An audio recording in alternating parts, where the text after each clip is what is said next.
कक्षा 12 की भौतिक विज्ञान में आज हम लोग एक बहुत ही महत्वपूर्ण डेरिवेशन पढ़ेंगे जिसका नाम है धारावाही वृत्ताकार कुंडली के केंद्र पर चुंबकीय क्षेत्र। ठीक है, तो यानी कि इससे हमें टॉपिक से पता चल रहा है कि कोई एक वृत्ताकार कुंडली होगी जिसमें क्या है, धारा प्रवाहित हो रही है।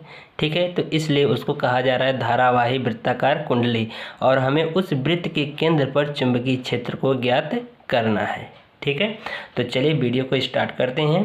ठीक है, तो सबसे पहले थोड़ा सा इसमें थ्योरी लिखेंगे। तो मैंने यहाँ पर थ्योरी लिख दिया है इसकी कि माना स्मॉल आर त्रिज्या की एक वृत्ताकार कुंडली दर्शाई गई है। ठीक है, अभी मैं यहाँ पर कुंडली बनाऊँगा। इसमें आई धारा प्रवाहित हो रही है, यानी कि जो वृत्ताकार कुंडली है उसमें क्या है, आई धारा प्रवाहित हो रही है। इसके केंद्र पर चुंबकीय क्षेत्र का मान परिकलित करना है, यानी कि जो वृत्ताकार कुंडली है उसके केंद्र पर हमें चुंबकीय क्षेत्र का मान ज्ञात करना है। तो इसके लिए हम एक अल्पांश लंबाई dl की रचना करेंगे। ठीक है, तो चलिए इसका चित्र बनाते हैं। तो यहाँ पर मान लेंगे कोई एक ये वृत्ताकार कुंडली है जिसमें क्या है, विद्युत धारा I प्रवाहित हो रही है। ठीक है, तो ये मान लेंगे ये एक वृत्ताकार कुंडली है। ठीक है, इसमें I धारा प्रवाहित हो रही है। ठीक है, तो ये इसकी दिशा हो जाएगी विद्युत धारा प्रवाहित होने की। और ये इस कुंडली का यहाँ पर एक केंद्र मान लेते हैं, जो कि केंद्र कितना है, वो है। और इस वृत्ताकार कुंडली की जो त्रिज्या कितनी है, स्मॉल r है। ठीक है, तो इसी पर हमें वृत्ताकार कुंडली के केंद्र पर हमें चुंबकीय क्षेत्र का मान ज्ञात करना है। ठीक है, तो इसके लिए हम क्या करेंगे, एक अल्पांश लंबाई dl की कल्पना करेंगे। तो यहाँ पर एक अल्पांश लंबाई dl की कल्पना कर लेते हैं। इसका बिंदु का नाम दे रहे हैं a और b, यानी कि ए बी की जो दूरी है वो कितनी है, dl है, यानी अल्पांश लंबाई। ठीक है, तो यहाँ पर हम अब देखेंगे कि चुंबकीय क्षेत्र की दिशा किधर है। ठीक है, तो बस इतना ध्यान रखिए कि चुंबकीय क्षेत्र की दिशा को देखने के लिए जिस बिंदु पर हमें चुंबकीय क्षेत्र की दिशा ज्ञात करनी है, अपने दाएं हाथ की उंगलियों को उस बिंदु की ओर रखेंगे। ठीक है, तो अंगूठा जो है उस चुंबकीय क्षेत्र की दिशा को दर्शाएगा।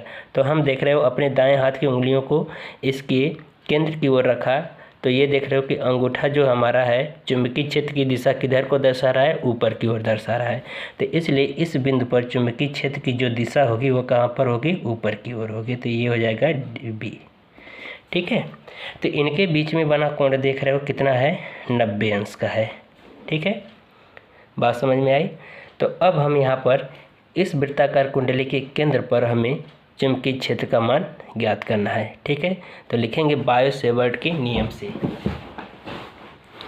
लिखेंगे बायो-सेवर्ट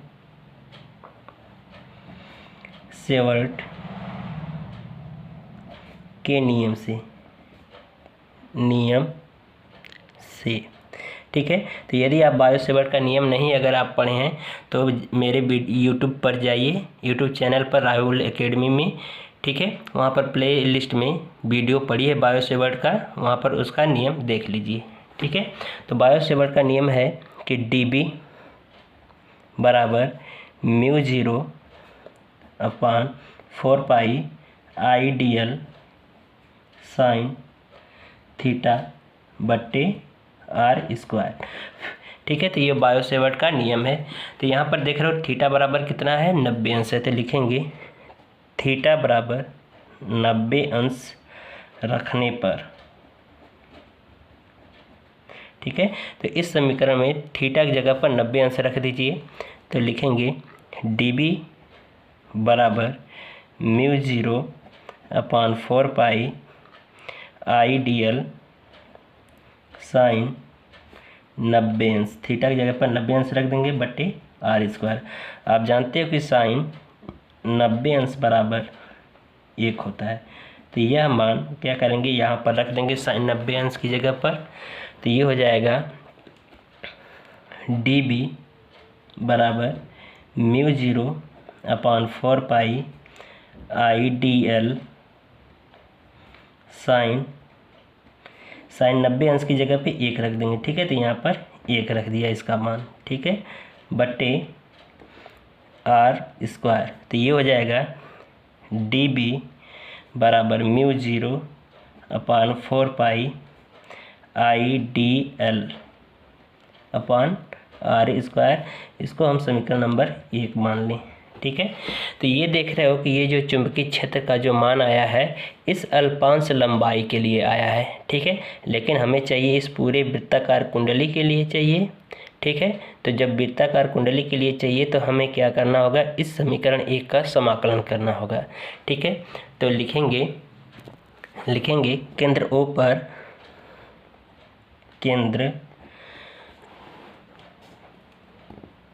O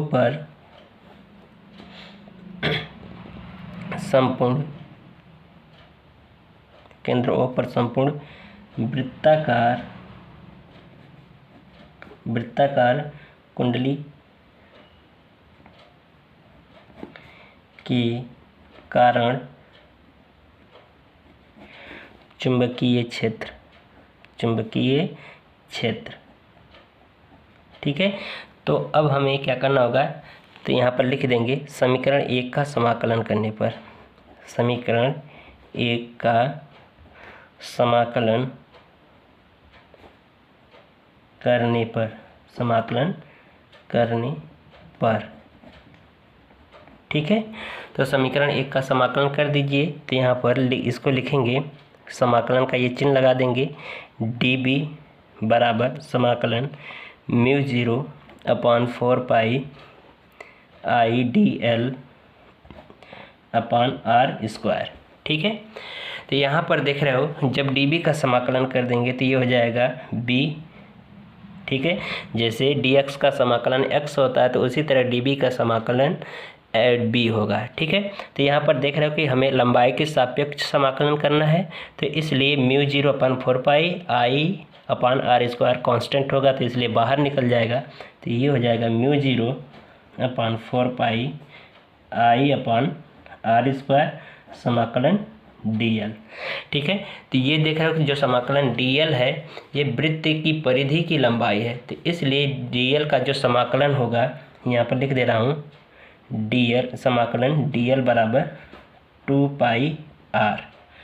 ठीक है, तो ये हम क्या करेंगे, dl की जगह पे 2πr रख देंगे। ठीक है, तो ये हो जाएगा हमारा b बराबर μ0/4π I upon R² into dl का समाकलन 2πr। ठीक है, तो ये देख रहे हो 2π दूना के 4π हो जाएगा, तो ये यानी 2 बार भाग कट गई, 1 r इससे कट जाएगा, तो बचा क्या हमारा b बराबर μ0 इंटू I अपॉन 2r। तो ये हमें पूरे इस वृत्ताकार कुंडली के कारण उसके केंद्र पर चुंबकीय क्षेत्र का मान पता चल गया।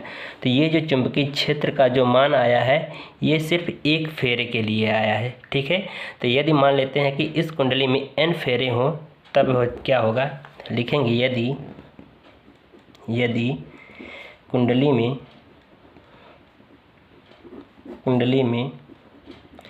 n फेरे हो तो ये हो जाएगा, बस इसमें हम क्या करेंगे n का इसमें गुणा करा देंगे, तो ये हो जाएगा चुंबकीय क्षेत्र B बराबर μ0 NI अपॉन 2r। यही हमारा क्या हो जाएगा, वृत्त यानी धारावाहिक कुंडली।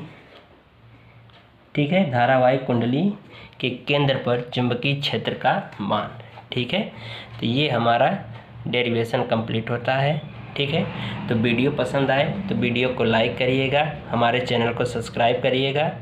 ठीक है, और अपने दोस्तों में इस वीडियो को ज़्यादा से ज़्यादा शेयर करिएगा। धन्यवाद।